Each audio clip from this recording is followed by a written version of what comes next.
কম বেশি আমরা সকলেই মুগ কড়াই খেতে ভীষণ ভালোবাসি। আর যে কোনো উপোসের দিনে খাওয়া মানেই সবার প্রথম খাবার কথা মনে এলেই মুগ কড়াইয়ের নাম মনে পড়ে। ঘরোয়া পদ্ধতিতে মুখরোচক স্বাদের মুগ কড়াইয়ের রেসিপি আপনাদের সাথে শেয়ার করছি।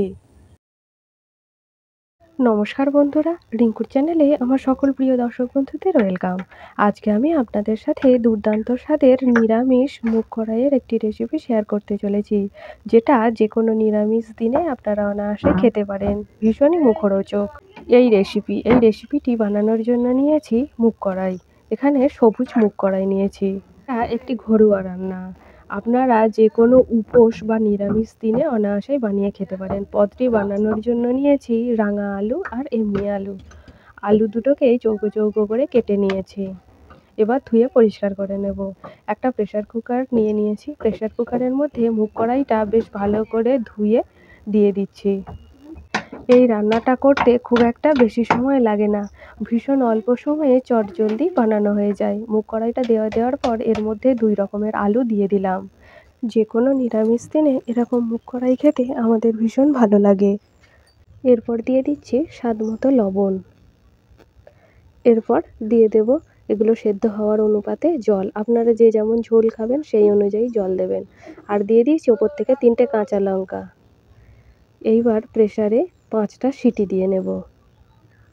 প্রেসার কুকারটা ঢেকে দিলাম। এবার গ্যাসের ফ্লেমটা অন করে ওর মধ্যে দিয়ে দিলাম। 5টা সিটি হওয়া পর্যন্ত অপেক্ষা করছি। এই রান্নাটা হতে খুব একটা বেশি সময় লাগে না। ভীষণই সহজ একটি রেসিপি এবং রান্না করা যায় ভীষণই সহজে।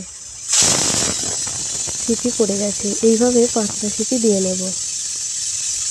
20 মিনিট পর ফিরে আসছি। 20 মিনিট পর ঢাকা খুলে নিচ্ছি। দেখুন মুগ কড়াইটা ভীষণ সুন্দরভাবে সেদ্ধ হয়ে গেছে। এবার এর মধ্যে দিয়ে দেব 1 চামচ সর্ষের তেল। সর্ষের তেলটা শেষে দিলাম যাতে এর ফ্লেভারটা ভীষণ সুন্দর আসে। এবার বেশ ভালো করে মিশিয়ে নিচ্ছি। তৈরি হয়ে গেছে মুখরোচক স্বাদের মুগ কড়াই সেদ্ধ। আমার আজকের এই রেসিপিটা আপনাদের কেমন লাগলো অবশ্যই কমেন্টের মাধ্যমে আমাকে জানাবেন। ভালো লাগলে একটা লাইক দেবেন এবং আপনাদের প্রিয় বন্ধুবান্ধবদের সাথে শেয়ার করার অনুরোধ রইল। আজকে এ পর্যন্তই, আবার দেখা হবে অন্য পর্বে। সবাই ভালো থাকবেন। ধন্যবাদ।